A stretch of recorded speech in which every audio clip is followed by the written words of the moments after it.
136 सीटें जीतकर कांग्रेस ने सत्ता में जबरदस्त वापसी की है। 35 साल बाद इस तरह का आंकड़ा कांग्रेस की झोली में जाता दिखा है।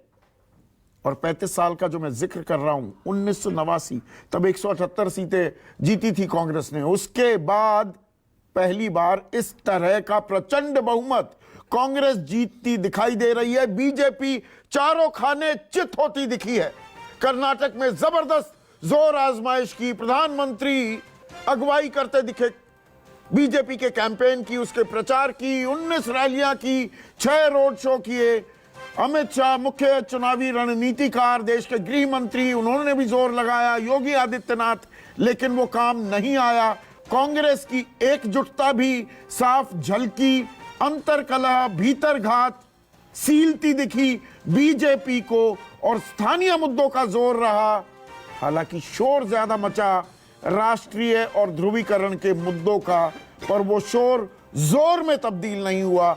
Local for vocal, vocal for local होता जरूर दिखाई दिया है। मेरे साथ चर्चा में लगातार मेरे सहयोगी सुकेश रंजन, वरिष्ठ पत्रकार विनोद अग्निहोत्री और राजनीतिक विश्लेषक अभय दुबे बने हुए हैं। इसके अलावा बीजेपी की राष्ट्रीय प्रवक्ता, उनकी लोकसभा सांसद भी हैं अपराजिता सारंगी, इस चर्चा में जुड़ेंगी, और अर्शप्रीत खडियाल प्रवक्ता हैं कांग्रेस के, वो भी इस चर्चा में जुड़ेंगे। सुकेश, शुरुआत इस घंटे की आपके साथ करता हूं। सबसे बड़ा टेक अवे, अगर हम एक एक चीज आप तीनों से मैं चाहूंगा, इस चुनाव का सबसे बड़ा टेक अवे आपको क्या लगा?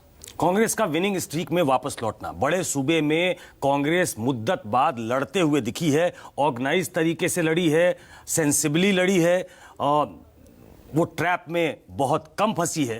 तो मुझे लगता है कि कांग्रेस का ऑर्गेनाइज तरीके से बीजेपी के साथ लड़ते हुए दिखना, ये मेरे लिए सबसे बड़ा टेक अवे।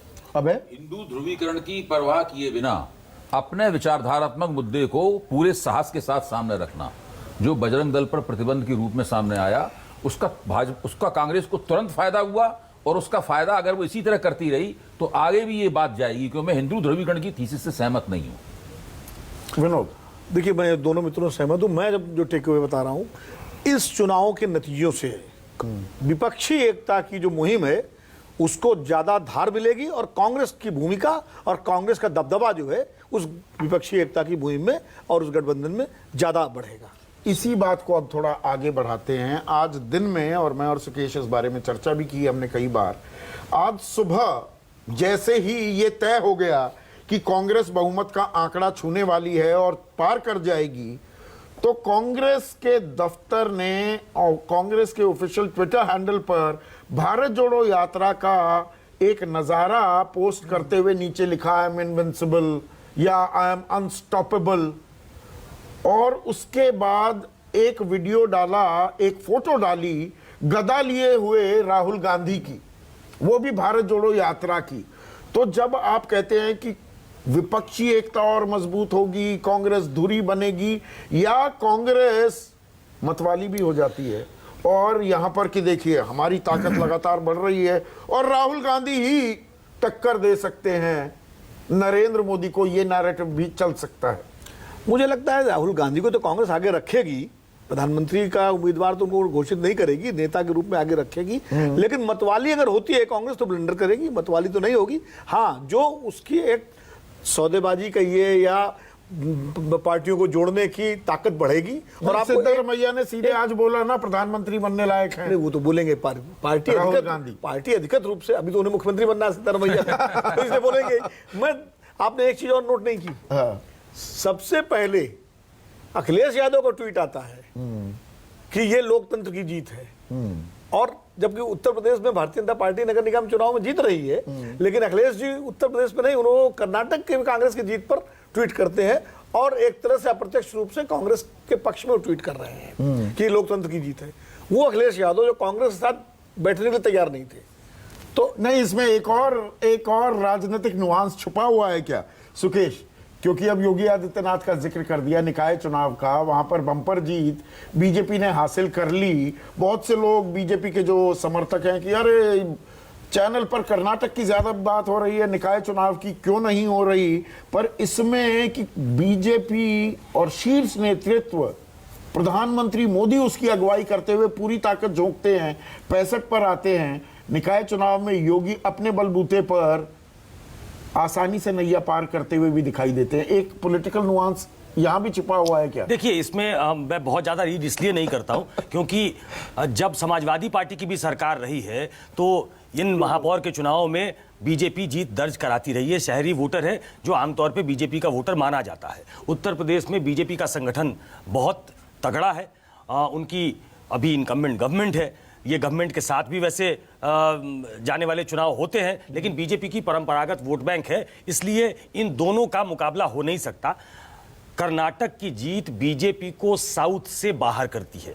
जो उन्होंने कहा कि साउथ इंडिया बीजेपी मुक्त हो गया है, जो इनरोड बनाने की कोशिश में बीजेपी थी। 130 सीटें हैं लोकसभा की। बिल्कुल, जो आने वाले समय में उनको लोकसभा का गणित दिखता है, उसमें साउथ में इनरोड बनाना बहुत जरूरी है। 80 से 85 का टारगेट है बीजेपी का 130 में से। देखिए, टारगेट तो बहुत एम्बिशियस रखते हैं वो। रखना भी चाहिए किसी पॉलिटिकल पार्टी को, लेकिन जहां आपकी बहुत वो दहाई के आंकड़े में अभी नहीं है, उसमें 80 सीट रखना बहुत ज्यादा है। ये उनके प्रोस्पेक्ट को कमजोर करता है।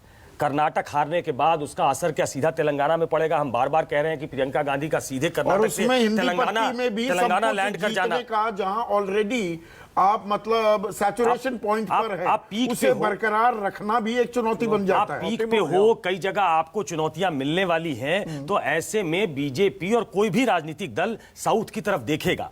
ऐसे भी कोई राजनीतिक दल जो अपने आप को विश्व की सबसे बड़ी पार्टी मानती है, वो पैन इंडिया पार्टी पहले बने। वो साउथ अनटच्ड है। कर्नाटक एकमात्र द्वार था जहां जो उसके लिए खुला था, वो दरवाजा बंद हो गया और बहुत बुरी तरीके से हार हुई। इसमें यही बात मैं पूछ रहा था गुरु से, तो उन्होंने कहा पुडुचेरी कैसे भूल गए?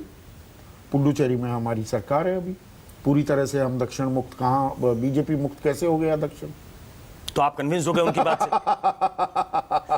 तो पुडुचेरी में उनकी सरकार है, एक लोकसभा की सीट भी है। हाँ है, तो 39 जमा 1 कुल मिलाकर 40 तमिलनाडु और पुडुचेरी। इस पे एक सेकंड, इस पे हम लोग मजाक में कहा करते थे, अभी याद होगा आपको, कि लेफ्ट की जो है सरकारें पश्चिम बंगाल, त्रिपुरा और केरल के अलावा जेएनयू में भी हैं। नहीं, इसमें देखिए, ये ऑन ए सीरियस नोट, ये बीजेपी के लिए एक बड़ा झटका इसलिए है क्योंकि जो ये काऊ बेल्ट है, जो ईस्टर्न इलाका है देश का, वहां बीजेपी बहुत अच्छा पहले से कर चुकी है। जो प्रोस्पेक्ट था वो साउथ में था, जहां वो या तो अलायंस पार्टनर ढूंढे जो अच्छा करे। टीडीपी की तरफ उनके निगाहें हैं कि आंध्रा में वो अच्छा कर सकते हैं। तेलंगाना वो खुद के दम पे करना चाहते थे। कर्नाटक क्या उसमें डेंट लगाएगा? तो ये एक बड़ी हार बीजेपी की है, जो साउथ में उनके प्रोस्पेक्ट को कमजोर करता है। इस पे बीजेपी विचार कर रही हो। अपराजिता सारंगी मेरे साथ जुड़ गई हैं। अपराजिता, पराजित हो गई आप, ये बड़ा झटका है कर्नाटक में। आप सबको मेरा नमस्कार। जनादेश का सम्मान करते हैं। कर्नाटक के लोगों ने चाहा कि कांग्रेस की सरकार 5 वर्षों तक हो, तो यही सही। लेकिन मैं कह दूं, जहां तक भारतीय जनता पार्टी का सवाल है, किसी भी निर्वाचन में हम 2 तरह की परिस्थितियों को देखते हैं। पहली बात, हम जीतते हैं या फिर हम सीखते हैं। तो मैं कहूंगी नहीं कि यह हार है, मैं कहूंगी यह सीख है। हमें बहुत कुछ सीखना है, हमने बहुत कुछ सीखा है। कहीं ना कहीं हमारी रणनीति में त्रुटि रही होगी। और मैं कह दूं कि we are a party with a difference. Bharatiya Janata party एक अलग तरह की पार्टी है, भिन्न पार्टी है अन्य राजनीतिक दलों से। हमारा कार्य शुरू हो गया है, हम चेस बोर्ड पर बैठ चुके हैं और आगामी दिनों में समीक्षा करके जहां जहां त्रुटियां हैं उसे दूर किया जाएगा और हम निश्चित तौर पर अपने को सुधारने की कोशिश करेंगे।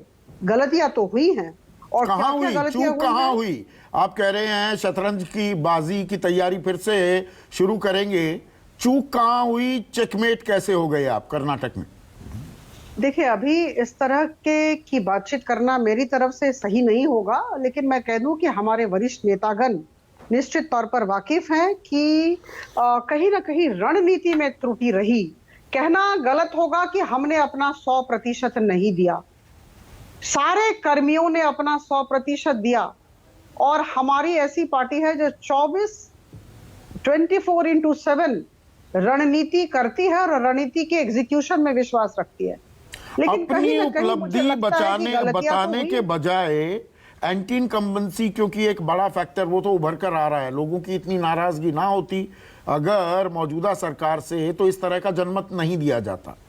तो जो ये एंटी इनकम्बेंसी की बात है, दरअसल आप अपनी ही सरकार की उपलब्धियां गिनवाने के बजाय कांग्रेस की अतीत की नाकामियां गिनवाने में ज्यादा जोर लगा दिया क्या? आप का दृष्टिकोण कुछ दूसरा भी होना चाहिए। देखिए, जेडीएस ने 2018 में 18.36% वोट शेयर रखा था और इस बार 13.22% वोट शेयर हो गया। तो कहीं ना कहीं यह जेडीएस का वोट कांग्रेस के पास गया है। कांग्रेस पिछले निर्वाचन में 38.61% पर थी और इस बार 43% पर है। तो ये पूरा शिफ्ट जेडीएस का कांग्रेस की तरफ हुआ है। आपके पास क्यों नहीं गया? अबे दुबे प्रॉम्प्ट कर रहे हैं मुझे। मैं मानती हूं नहीं आया। मैंने कहा रणनीति में त्रुटि हुई है, लेकिन यह कहना गलत होगा कि हमने 100% तो नहीं फिर दिया। तो हमारे नेतागण अपराजिता, फिर तो मैं पिछले साल के उत्तर प्रदेश चुनाव के बारे में यह कहने लगूं कि 21% वोट बैंक बीएसपी का था, जो घटकर 12% हो गया, 9% वो वोट बैंक छिटका, वो बीजेपी में चला गया। तो दरअसल ये सिर्फ वोट बैंक उधर से चला गया, वरना कहां जीतने वाली थी बीजेपी? आपका एनालिसिस कुछ इस तरह से जा रहा है अगर मैं ये सवाल पूछूं तो। कभी ऐसा ना सोचे कि हम किसी भी दृष्टि से कांग्रेस की विक्ट्री को बिलिटल कर रहे हैं। शानदार विजय हुई है, बधाई देती हूं, और हमें बहुत सीखें मिली हैं और मुझे लगता है कि हमारे वरिष्ठ नेतागण अवगत हैं। समीक्षा होगी और उसके बाद हम कार्य शुरू करेंगे। और देखिए, जहां तक 2024 का सवाल है, निश्चित तौर पर हम ज्यादा मजबूत होकर उभरेंगे, इसमें कोई शक नहीं है। और जिन राज्यों में इस वर्ष में भी चुनाव होने वाले हैं, वहां देखिएगा हमारा अच्छा प्रदर्शन होगा, क्योंकि हम अपनी हम अपनी गलतियों से सीखने वाले दल हैं। अपराजिता, जो सुकेश कह रहे थे कि आपके लिए बड़ा झटका इस लिहाज से भी है, और मल्लिकार्जुन खड़गे ने प्रेस कॉन्फ्रेंस में ये बात भी कही कि बीजेपी मुक्त हो गया है दक्षिण भारत, 130 सीटें हैं साउथ ऑफ विंध्यास। तो ये इस लिहाज से भी कि वहां आपकी मौजूदगी, आपके पैर जो आप पसारने की भरपूर कोशिश करते दिख रहे हैं, और सूत्रों से जो खबर है कि भाई 130 में आपने बहुत एम्बिशियस 80-85 सीटों का टारगेट भी रखा हुआ है, तो ये राह में थोड़े रोड़े और बढ़ गए। देखिए, इस तरह के स्टेटमेंट्स बड़े स्वीपिंग होते हैं कि हम दक्षिण भारत में अब नहीं जाएंगे। ये भूल रहे हैं कि कुछ समय पहले नॉर्थ ईस्ट में हमने 3 राज्यों में अपनी सरकार बनाई है। पिछले वर्ष हमने 5 राज्यों में अपनी सरकार बनाई है, और इस बार भी जो छत्तीसगढ़, मध्य प्रदेश, राजस्थान में निश्चित तौर पर हमारा अच्छा प्रदर्शन होगा, हमें विश्वास है। और दक्षिण भारत में भी हम जाएंगे। मैं सिर्फ यह कहना चाहती हूँ कि हमें कुछ सीखें मिली हैं और हम निश्चित तौर पर उन जो भी हमारे लेसन्स मिले उस पर काम करेंगे। लेकिन एक प्रश्न जरूर रखना चाहूंगी कांग्रेस के प्रवक्ता के समक्ष। आप भी हैं, मैं भी हूं, कांग्रेस के प्रवक्ता भी और अन्य राजनीतिक दलों के लोग भी हैं। 6% मुस्लिम रिजर्वेशन कर दिया जाएगा, 4%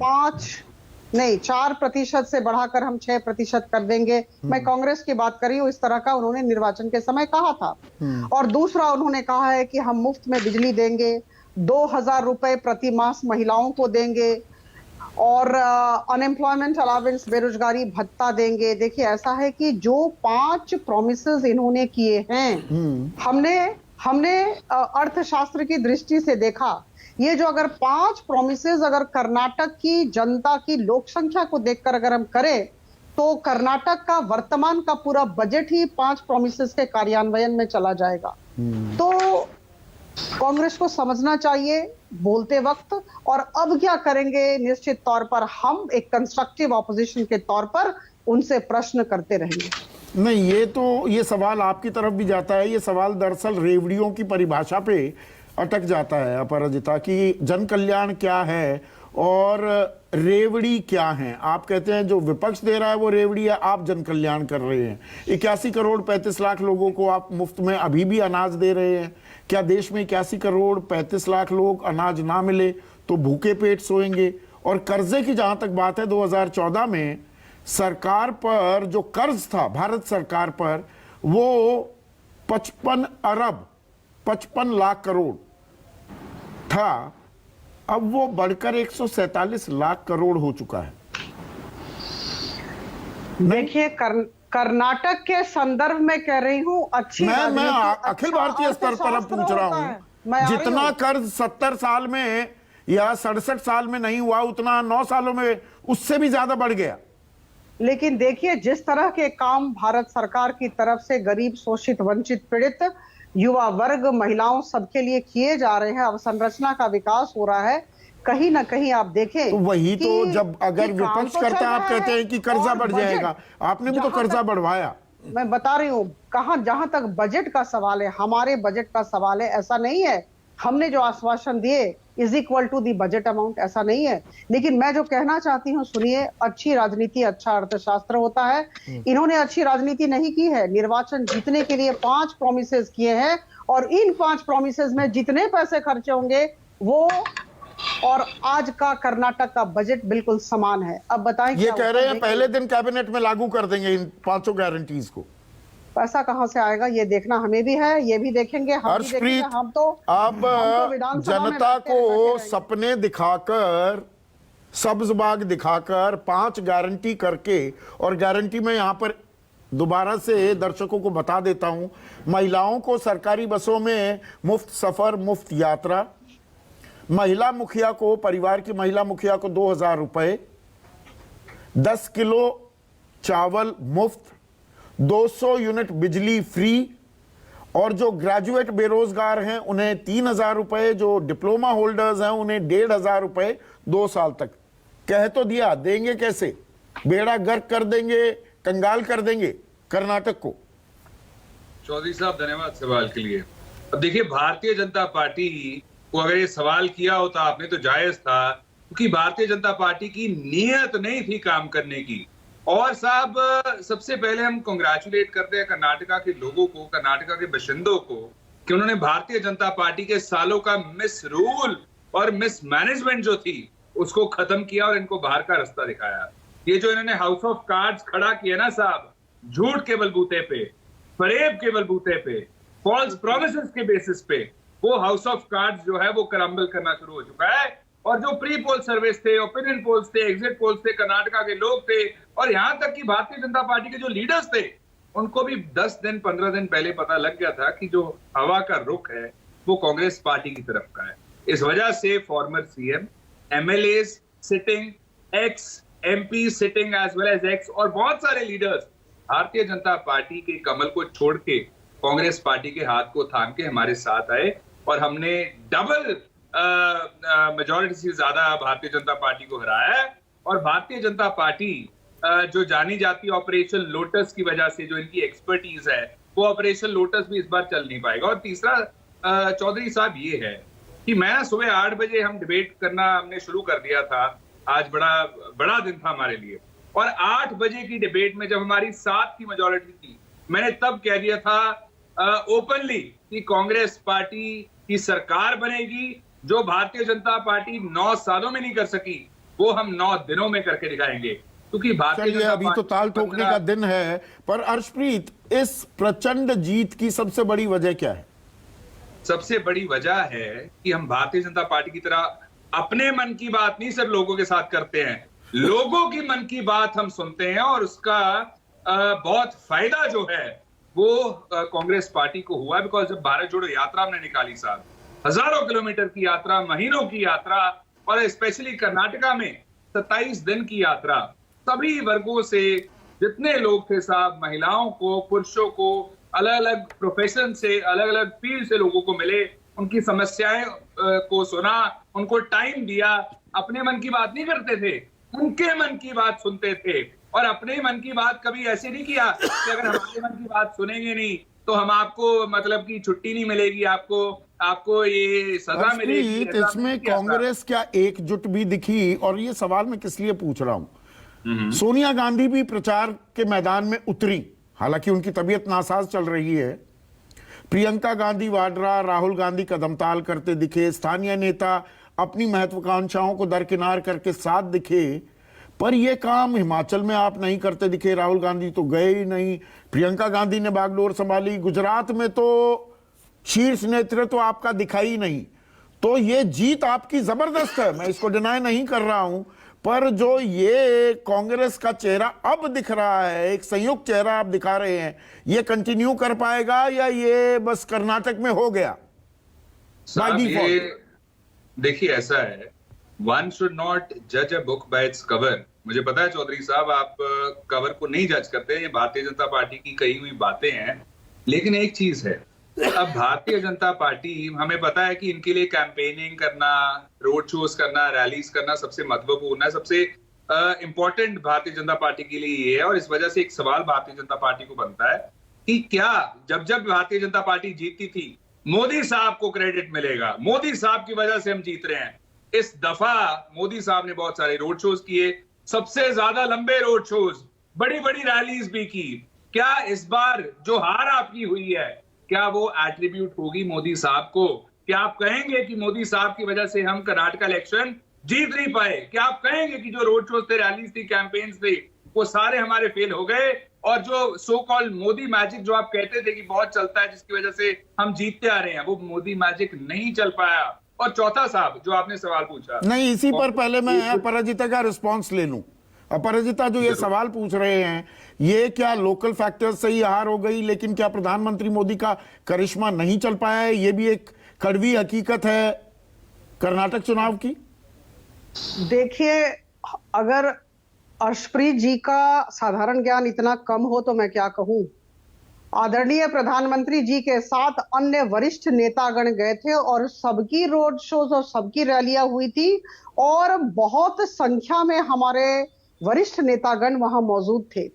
तो ये कह देना कि सिर्फ प्रधानमंत्री जी की ही रैली हुई, ये तो मुझे लगता है कि इनके साधारण ज्ञान। 26 किलोमीटर के रोड शो तो किए प्रधानमंत्री। लेकिन मैं कह दूं कि भारतीय जनता पार्टी विश्व की सबसे बड़ी राजनीतिक पार्टी है, 18 करोड़ यहाँ कर्मी हैं, और हमारी सामूहिक हार होती है और सामूहिक जीत होती है।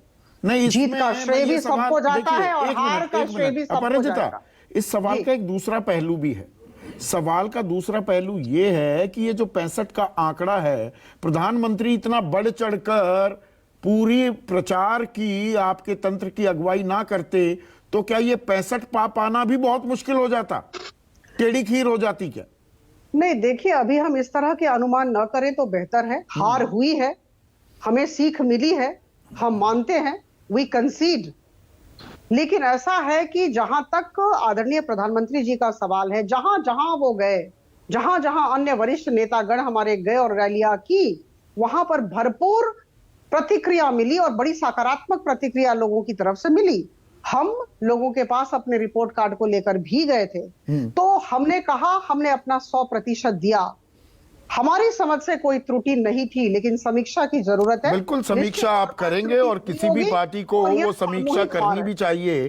पर आप प्रधानमंत्री पर सवाल पूछते हैं अर्शप्रीत, तो अब आज एक होड़ ये भी लगी हुई दिखी कि राहुल गांधी ने बेड़ा पार कर दिया कर्नाटक में कांग्रेस का, और याद आने लगा वो भारत जोड़ो यात्रा का मंजर भी, और बहुत सारे ट्वीट भी आने लगे। तो आपके साथ भी तो यही है, जो आरोप आप लगा रहे हैं, हिमाचल में राहुल नहीं जाते तो कार्यकर्ताओं की जीत बता दिया जाता है, यहां पर कार्यकर्ताओं की जीत तो बता तो रहे हैं, पर चस्पा ये भी करने की कोशिश की जा रही है राहुल गांधी की विक्ट्री है ये। देखिए ऐसा है चौधरी साहब, पहली बात तो अगर ये सवाल भारतीय जनता पार्टी को किया होता तो भारतीय जनता पार्टी का जवाब यही आना था कि हमारी पार्टी में एक व्यक्ति सारे शॉट्स कॉल करते हैं, सारे फैसले लेते हैं और सबको इंप्लीमेंट करना पड़ता है, और क्रेडिट भी सिर्फ उनको मिलता है। लेकिन अगर हार हो जाती है तो उनको कुछ भी नहीं कहा जाता, तब उनकी रिस्पॉन्सिबिलिटी नहीं फिक्स होती। हमारी पार्टी में अगर साहब हमारी हार होती है तो हमारे लीडर्स कहते हैं कि हमारी रिस्पॉन्सिबिलिटी है, हम अपना ओहदा त्यागेंगे। ऐसे लीडर्स हैं हमारे। भारतीय जनता पार्टी की तरह से जीत के वक्त आगे नहीं आते। जब हार होती है तब आगे आके अपने सीने पे रिस्पॉन्सिबिलिटी लेते हैं और अपनी खुद अकाउंटेबिलिटी फिक्स करते हैं। ये कांग्रेस पार्टी है, ये हमारा कल्चर। अब दूसरी बात साहब ये है कि भारतीय जनता पार्टी अकाउंटेबिलिटी की आपने बात की, गुजरात में जो आपको की हार हुई, पंजाब में जो 19 सीटों पर आप सिमट गए, क्या हुआ? देखिए, जिम्मेदारी तय हुई। भारतीय जनता पार्टी एक वक्त था 2 सीटों पे थी, आज 2 टाइम की सत्ता पार्टी है। नहीं, हम हमारे सवाल का 50 जवाब नहीं दे एमएलए रहे। पंजाब में किसकी जिम्मेदारी तय हुई? राज्यसभा में है। गुजरात में किसकी जिम्मेदारी तय हुई? 320 हमारे एमएलसीज हैं, हमारी स्टेट्स में सरकार है। तो साहब ऐसा है, एक टर्निंग पॉइंट बनेगा और इसके बाद जो भारतीय जनता पार्टी ने झूठ के दम पे स्टेट्स जीती हैं, सेंटर में सरकार बनाई है, वो गिरेगी। और दूसरी बात संदीप जी, ठीक है, उत्साहित हैं आप, मुद्दे भी हाथ में तश्तरी पर बहुत महीनों से सजे हुए थे, अब आप उन्हें लेकर और आक्रामक भी होते दिखेंगे। पर मूल सवाल अब इसमें जो छिपा हुआ है, बहुत सालों से हम ये चर्चा कर रहे थे कि कांग्रेस का कार्यकर्ता बिल्कुल हताश हो गया है, सेवा दल तो खत्म ही हो गया। तो ये कर्नाटक का चुनाव, भारत जोड़ो में भी ये बात आने लगी थी कि ऊर्जा आ गई है जी, खड़ा होने लगा है फिर से कांग्रेस का कार्यकर्ता। वो उत्साह जोश बढ़ता आपको दिखेगा, या ये एक राज्य में कुछ कमाल हो गया, वहां पर ऐसा विश्लेषण करना, you do it at your own peril? देखिए, हिमाचल प्रदेश में ये हो चुका है, अब कर्नाटक में और ज्यादा बड़े पैमाने पे हुआ है। और मुझे पक्का यकीन है कि ये छत्तीसगढ़ में, राजस्थान में और मध्य प्रदेश में भी दिखाई पड़ेगा। मैं ये नहीं कह रहा हूं कि वहां पे कांग्रेस इसी तरह भव्य तरीके से जीत जाएगी, ये तो चुनाव जनता बताएगी। लेकिन वहां भी कांग्रेस दबदबे के साथ, जान आती दिख रही है। कांग्रेस दबदबे के साथ जो मूर्छित पड़ी हुई थी। अभी हम लोग जो ठीक कह रहे हैं, अभी हम लोग जो चर्चा कर रहे थे उसमें एक बहुत महत्वपूर्ण प्रश्न था, मौके का फायदा उठा के मैं उसके बारे में कह दूं। भाजपा की प्रवक्ता कह रही थी कि हमारी रणनीति में खामी रही। तो क्या राजनीति का सार रणनीति है या राजनीति का सार गवर्नेंस है, सुशासन है? ये देखना कि आपकी इतनी बुरी हालत क्यों हुई, ये आप रणनीति के दरवाजे पे ठीकरा फोड़ रहे हैं, या आपने जिस तरह की सरकार चलाई उसके दरवाजे पे आपको ठीकरा फोड़ना चाहिए? आपका आला कमान ये नहीं पहचान पाया कि आपकी सरकार कितनी निकम्मी और भ्रष्ट थी। यहां तक कि वो प्रधानमंत्री उस निकम्मी और भ्रष्ट सरकार को अपने प्रचार में प्रोत्साहित करते हुए दिख रहे थे। के.एस. ईश्वरप्पा को फोन करते हुए फोन कर रहे थे के लिए, उस मुख्यमंत्री को जिसके ऊपर भ्रष्टाचार का आरोप लगाया गया, 40% की सरकार कहा गया, संतोष पाटिल ने आत्महत्या कर ली। उस मुख्यमंत्री को बता रहे थे कि यही हमारे चेहरे होंगे जब अगर हम चुनाव जीते। तो ये बताता है कि आप रणनीति तो छोड़ दीजिए, जो गवर्नेंस के साधारण मानक होते हैं उस पर ना आपका आला कमान खरा उतर पाया, ना आपका प्रदेश का नेतृत्व खरा उतर पाया। अपराजिता जवाब देंगी, राजनीति रणनीति नहीं, देखिए, गवर्नेंस पर चलती है। मान लिया कि कर्नाटक में लोगों ने हमें नकारा है। मैं इस विषय में बहुत स्पष्टता के साथ कहना चाहती हूं कि लोगों ने हमें नकारा है, लेकिन यह कह देना कि सुशासन का मंत्र मोदी जी इतने दिनों तक नहीं देते आ रहे थे, मुझे लगता है कि ये तो बुद्धिमत्ता के ऊपर प्रश्न चिन्ह है या फिर साधारण ज्ञान के ऊपर प्रश्न चिन्ह है। ये साधारण ज्ञान आपको मौका मिलेगा, एनडीए की सरकार है, चिंता मत सेवा, सुशासन और गरीब कल्याण हमारा मूल मंत्र है, और 15, 16, 17 राज्यों में हमारी सरकार है। अभी कुछ समय पहले हमने कहा त्रिपुरा, नागालैंड और मेघालय में हमारी सरकार बनी है। पिछले वर्ष 5 राज्यों में हमारी सरकार बनी है। सुशासन अगर नहीं होता तो इस तरह नहीं किया जाता। लेकिन मैं कह रही हूं कि सेवा, सुशासन और गरीब कल्याण के मूल मंत्र के साथ साथ कहीं ना कहीं चुनावी रणनीति भी ठीक होनी चाहिए। हो सकता है उसमें त्रुटि हो। ठीक है, आपने कुछ ऐसे शब्दों का इस्तेमाल किया। देखिए, सत्ता में रहते भाजपा प्रवक्ताओं में बहुत हेकड़ी आ गई है और वो दूसरे की खिल्ली उड़ाने और अपमान करने में बड़ा उनको अच्छा लगता है। ये नहीं, ये भूल जाती हैं कि लगातार तीसरा चुनाव आपने भ्रष्टाचार और निकम्मेपन के कारण हारा। आपने हिमाचल प्रदेश का चुनाव हारा, आपने दिल्ली में महानगर पालिका का चुनाव हारा, और अब सबसे बड़ा चुनाव आपने कर्नाटक में हारा। लेकिन फिर भी आप अपना दूसरों, जो आप बजाय इसके अपने गिरेबान में मुंह डाल के देखें, इस तरह की बातें की जाती हैं। एक चीज मैं भी जोड़ दूं। ठीक है, जोड़िए। मैं सरदार अपराजिता जी से हम सबको जो है मतलब झगड़ा नहीं करना चाहिए। नहीं, बिल्कुल नहीं, बिल्कुल उन्होंने मतलब साफ नहीं, गोई से आपको शब्दों पर आपत्ति हुई, इसलिए मैंने मौका साफ भी गोई दिया। से साफ पर गोई वो से कभी स्वीकार किया। ज्यादा लेकिन मैं एक चीज शब्दों का वो कभी इस्तेमाल करती नहीं है। दो बार आप राजा जी ने कहा कि त्रिपुरा, नागालैंड, मेघालय हमारी सरकार है। भाई मेघालय में तो आप 60 सीटों में लड़के हारे, 2 सीट पे रह गए। वो तो आपने जबरदस्ती बाद में कुल संगम समर्थन कर दिया खाली इसलिए, जबकि उनको सबसे भ्रष्ट मुख्यमंत्री कहा। इसीलिए वो 16-17 सरकारें भी कह रही हैं दरअसल अपने बूते पर। नागालैंड में आप कितनी उसके सरकारें हैं जूनियर और- पार्टनर हैं, हाँ। यूएनडीपी की। हाँ, त्रिपुरा में आपकी सरकार बनी दोबारा है ये, तो इसलिए अब उस परिभाषा से तो फिर झारखंड में भी कांग्रेस की सरकार हो गई और बिहार में भी कांग्रेस की सरकार हो गई, उस हिसाब से तो तमिलनाडु में भी हो गई। तमिलनाडु में भी हो गई। तो नहीं, उन्होंने रणनीति का सवाल उठाया। सरकारें गवर्नेंस करती हैं, सरकारें जानी जाती है गवर्नेंस के लिए, पार्टी रणनीति का बनाने का काम करती है। तो उन्होंने शायद उस संदर्भ में कहा कि हमारी रणनीति में कोई चूक हो गई है, सरकार गवर्न करती है और गवर्नेंस में जहां कोई दिक्कत हुई होगी वो शायद बहुत साफगोई के साथ टेलीविजन स्क्रीन पे ये नहीं कह सकती हैं कि बोमई हमारे सबसे कमजोर कड़ी थे। कोई प्रवक्ता ये नहीं कहेगा, जैसे कि कांग्रेस के प्रवक्ता ये नहीं कह सकते थे कि अमरिंदर सिंह हमारे सबसे कमजोर कड़ी साबित हुए, या फिर जिस दलित मुख्यमंत्री को गाजे बाजे के नहीं, साथ पर जो सुशासन की बनाया बात था। कर रही थी, कल हमारे साथ सी वोटर के एमडी यशवंत देशमुख भी थे, सुकेश। और यशवंत देशमुख ने, मैं आपकी भी प्रतिक्रिया चाहूंगा इस पर अपराजिता, पर पहले सवाल सुकेश से, तो जो सुशासन की ताल ठोक रही हैं अपराजिता, सी वोटर ने एक मुख्यमंत्रियों के सर्वे भी किया, उनकी रेटिंग की। उसमें बीजेपी के तमाम जो मुख्यमंत्री या जो गठबंधन सरकार वाले मुख्यमंत्री हैं, जहां बीजेपी सत्ता में भागीदारी है, योगी आदित्यनाथ और हिमंता बिस्वा शर्मा के अलावा बाकी सारे मुख्यमंत्री बॉटम ऑफ द टेबल आते हैं। तो यहां सुशासन की ताल ठोकना भी अपने आप में उसमें कितना दम है? चलिए, वो कोई पॉलिटिकल पार्टी ऐसे सर्वे को शायद नहीं मानेगी। वो कहेंगे कि हम सुशासन करते हैं, लेकिन सुशासन रिफ्लेक्ट करता है जब सरकारें दोबारा चुन के आती हैं या नहीं चुन के आती हैं, तो पता लगता है कि सुशासन नहीं था। यहां तो घोर कुशासन था, इसमें कोई दो मत नहीं है। हमारे भी आंकड़े ने जो चाणक्य का 24 और चाणक्य का 40% वो था, तो मतदाताओं 40% ने मतदाताओं ने भ्रष्टाचार पर भ्रष्टाचार अपना को मन बनाया। सबसे बड़ा मुद्दा बताया। और सब जानते हैं कि वो पे सीएम कैंपेन जो है वो इस पूरे कैंपेन की धुरी था कांग्रेस की। वो उसके आधार पे ही 40% कमीशन की सरकार वो चस्पा हो गई। तो ये नोन फैक्ट है, इससे बीजेपी भी मुंह चुरा नहीं सकती कि हम वहां पे जो करप्शन के आरोप थे, और दोपहर में जो प्रवक्ता थे उन्होंने माना कि हमारे ऊपर चस्पा हो गया। वो एट द मोस्ट यही कह सकते हैं कि हमारे ऊपर चस्पा किया गया। लेकिन जैसा अभय जी ने कहा कि उसका कोई प्रतिकार नहीं हुआ, क्योंकि उसका कोई डिफेंस हो नहीं सकता। वो आम लोगों में परकुलेट करके जा चुका था कि ये सरकार जो है वो करप्ट सरकार है और उसका खामियाजा भुगतना पड़ा। हम लोग बार बार ये कहते हैं कि मोदी जी जिता गए, मोदी जी हरा गए।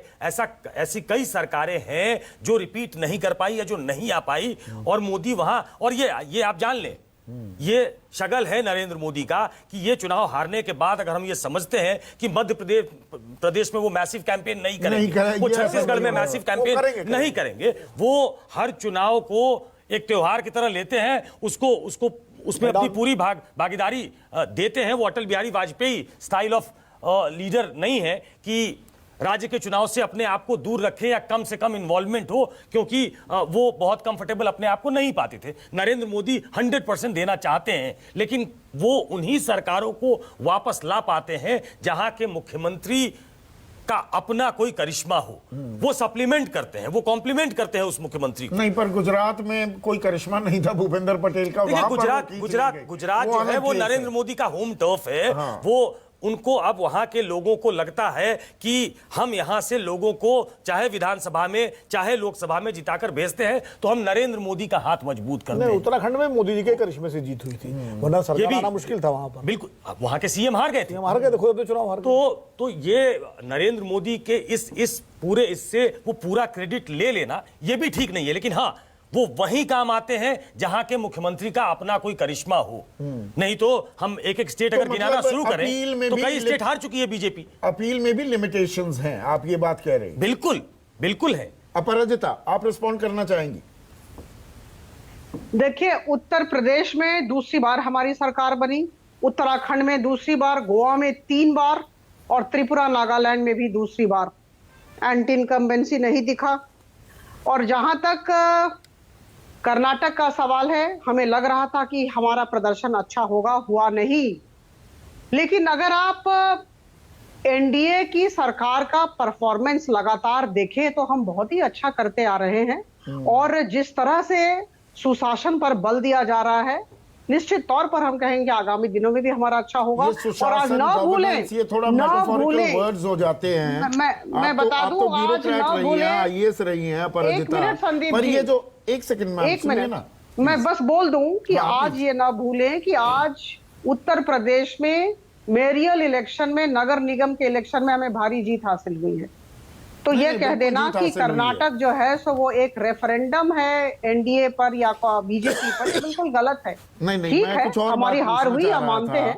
ये महंगाई, बेरोजगारी, ऐसे मुद्दे जिनको आपने बढ़ चढ़कर 2013 में उठाया भी था। बहुत हुई महंगाई की मार, अब की बार मोदी सरकार, बहुत हुई पेट्रोल डीजल की मार, अब की बार मोदी सरकार गैस सिलेंडर लेकर सड़कों पर उतर जाना, उसकी एक माइक्रो तस्वीर हमने कर्नाटक में भी देखी कि कांग्रेस ने वो वीडियो वायरल किए कि जी सिलेंडर को हाथ जोड़कर जाना वोट डालने के लिए, वो 400 वाला जो 1150 का बिक रहा है।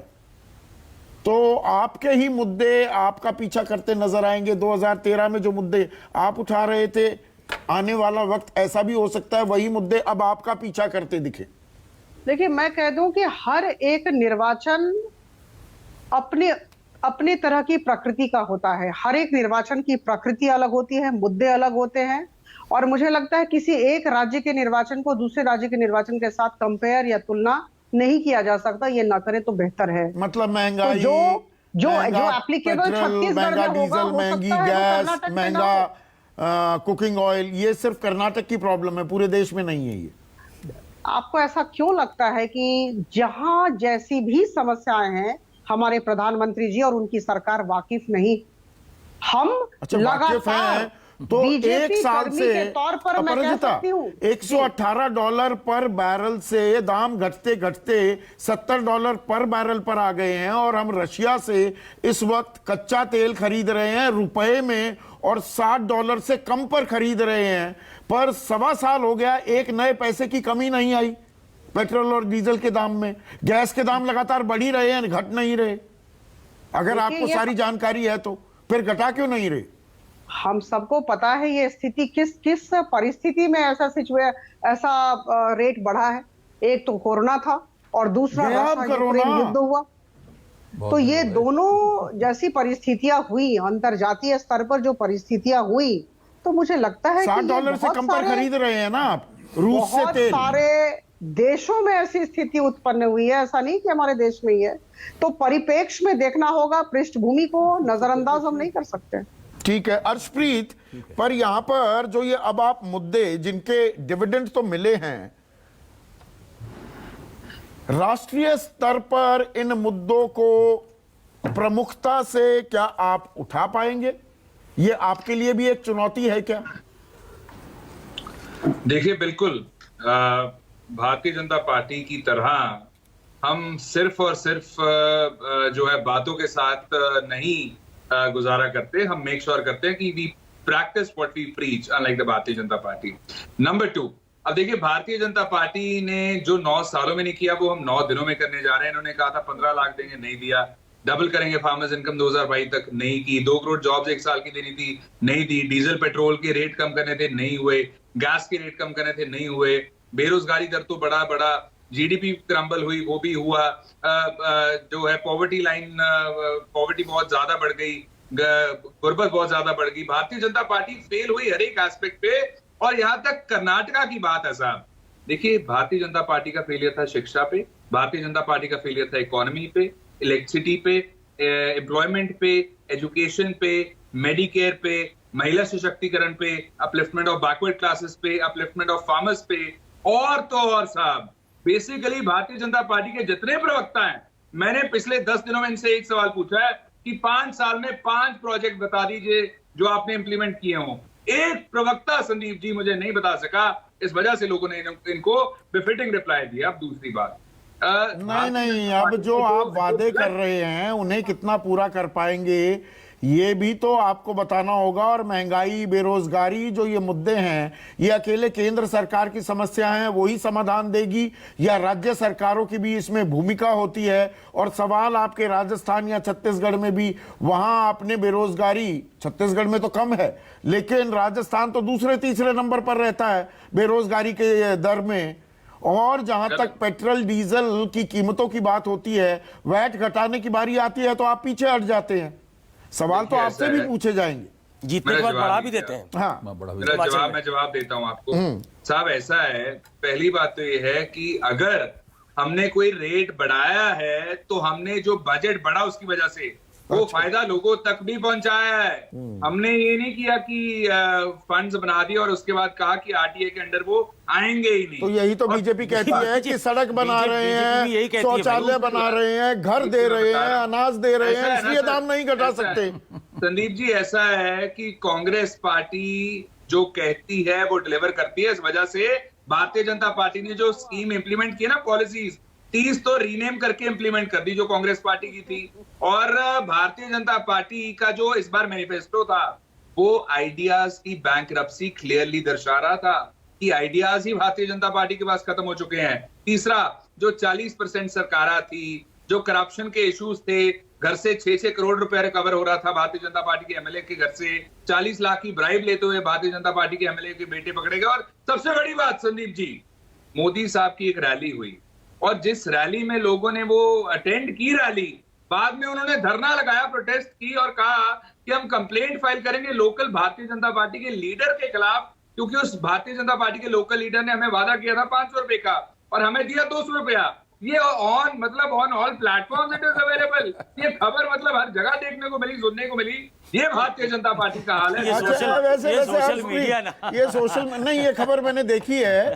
अब सत्यता की पुष्टि तो बड़ी मुश्किल हो जाती है। पर Harshpreet, on a lighter note थोड़ा सा देखिए, पूरा दिन आपके लिए भी लंबा रहा, अपराजिता के लिए, हम सब के लिए। अच्छा, ये जो चुनावी रैलियां होती है, वो चाहे प्रधानमंत्री मोदी करे, राहुल गांधी करे, प्रियंका गांधी वाड्रा करे या अमित शाह, स्वतः लोग आते हैं कि इंतजाम किया जाता है? और इंतजाम में पैसे तो लगते ही है ना। देखिए, ऐसा है, ईमानदारी से बताना, ऑन लाइटर नोट में पूछ रहा हूँ। ऐसा है ना, बीजेपी बोल दे कि हम ऐसे इंतजाम करते हैं। हमें अच्छा, कोई आप नहीं प्रॉब्लम करते, बोले लोग तो खुद सही। भागे भागे आ जाते हैं। बोले तो सही साहब, जाहिर तो करें। ये जाहिर ही नहीं कर रही है भारतीय जनता पार्टी। जरा कह तो दे एक बार कि हम करते हैं। हर्षदीप, तो लग जाएगा पता बीजेपी कि ज्यादा भारतीय रिसोर्सफुल है, वो क्या वो करती वो है? बड़ी संख्या में करती है। आपके रिसोर्सेज थोड़े कम हो गए, आप कम संख्या में करते हैं। ऐसा है संदीप साहब हाँ। कि आप देखिए, भारतीय जनता पार्टी के पास गुजरात भी था, हिमाचल भी था, दिल्ली एमसीडी भी थी। एक रह गया सिर्फ गुजरात। हिमाचल भी हार गए, दिल्ली एमसीडी भी हार गए, अब कर्नाटका हार गए और पंजाब में जलंधर की सीट भी हार गए। साहब, भारतीय जनता पार्टी अरे रे, अगला सवाल तो यही पूछने वाला था। आप हल्के से निकल रहे हैं। वो मतलब बीजेपी हार गई जालंधर या आप हारे हैं? कांग्रेस हारी। साहब, एक सेकंड, वही तो, भाई आम आदमी पार्टी जीती, वहां पर कांग्रेस मुख्य विपक्षी दल की भूमिका में है। आपकी सीट थी, वो सीट भी कांग्रेस की थी। 10 महीनों के लिए हम 136 सीट जीते हैं 5 साल के लिए। आम आदमी पार्टी का खाता नहीं, खोलना- जालंधर के बारे में बताइए। आपकी सीट थी, वो हार गए आप। पार्लियामेंट के दरवाजे तक नहीं पहुंचे। और दूसरी आप जीत और गए। अगर आम आदमी पार्टी का वो खाता खोला है 10 महीनों के लिए साहब, सिर्फ और सिर्फ 10 महीनों के लिए। और मैं आपको एक चीज बताऊं, हार के जीतने वाले को बाजीगर कहते हैं साहब। ये छोटी हार के हमने बड़ी जीत जीती है। अच्छा, बड़ी जीत जीती है। अच्छा, पंजाब हार के कर्नाटक जीत गए, ये आपने गणित ये लगाया। अर्शदीप ने नो बॉल कर दिया।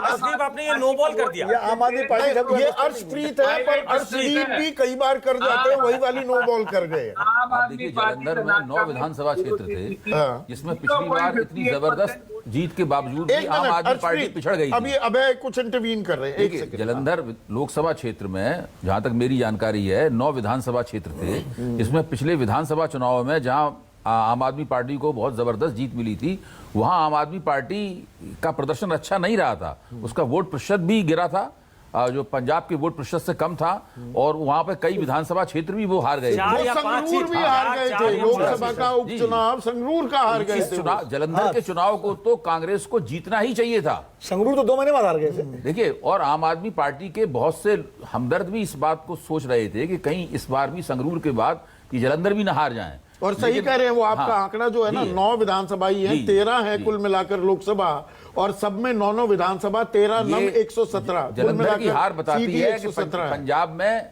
विधानसभा की हार से अभी तक कांग्रेस उभरी नहीं है और उसका हाल खस्ता है। Arshpreet, last comment. देखिए, पहली बात, आम आदमी पार्टी 224 सीट हार के 1 सीट जीत गई। हम 5 साल के लिए जीते, वो 10 महीनों के लिए जीते। दूसरी बात यह है, आम आदमी पार्टी का हिमाचल का रिजल्ट भी शून्य था। पहले कर्नाटक में आम आदमी पार्टी कहाँ है जो 224 सीट हार गई? अब तीसरा सुन लीजिए, कर्नाटक में तो उनका कुछ है ही नहीं। आम आदमी पार्टी को टोटल वोट कितनी पड़ी? 3,20,000। और आम आदमी पार्टी के खिलाफ दूसरी पार्टी को कितनी पड़ी? 5 लाख से ज्यादा। तो एंटी इनकमेंसी है। और दूसरी चीज, आम आदमी पार्टी ने 14 महीनों में सिर्फ एक चीज डिलीवर की है वहां पे, वो है बिजली। और उसका कारण आपको बताता हूं, उसकी वजह से पीएसपीसीएल को 20,000 करोड़ का बिल देना पड़ा। 500 करोड़ का कर्जा। विपक्षी एकता की बात हो रही है, फिर 36 का आंकड़ा उजागर करने लगे अपने और आम आदमी पार्टी के बीच में। चौधरी साहब 500 करोड़ का कर्जा उठाया पीएसपीसीएल ने ताकि सैलरी दे सके एम्प्लॉइज को। चलिए, थोड़ा विषयांतर हो गए, पर कर्नाटक की जीत पर बात कर रहे थे। प्रचंड जीत है, जबरदस्त जीत कांग्रेस ने हासिल की है बड़े दिनों बाद। छत्तीसगढ़, खास 5 साल 4.5 साल पहले, बल्कि मान लीजिए, छत्तीसगढ़ में ऐसी जीत हासिल की थी। और बीजेपी इतनी रिएक्टिव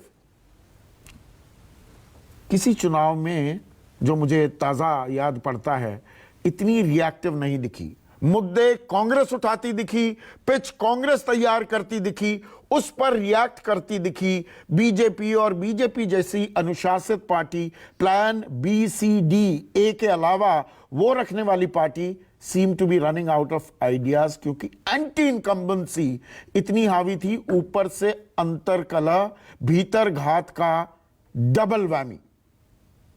पर यह सिर्फ एक ही चुनाव है, इसके असरात 2024 तक होंगे। ये लंबी कौड़ी है, ये लंबा हम कुछ रिश्ता नाप रहे हैं क्या, बना रहे हैं क्या, या अभी हमें बाकी 4 राज्यों के विधानसभा चुनाव भी देखने होंगे। और कौन से मुद्दों पर निरंतरता बनाए रखता है विपक्ष। और विपक्ष जब मैं कहता हूं तो कांग्रेस और बाकी सारे दल कदमताल करेंगे, या कांग्रेस अपनी तरफ और कोई नया गठबंधन भी बनता दिखेगा। तो राजनीति का ऊंट अभी बहुत करवट ले सकता है। आज के लिए बस इतना ही, नमस्कार। चुनाव मतलब न्यूज़ 24।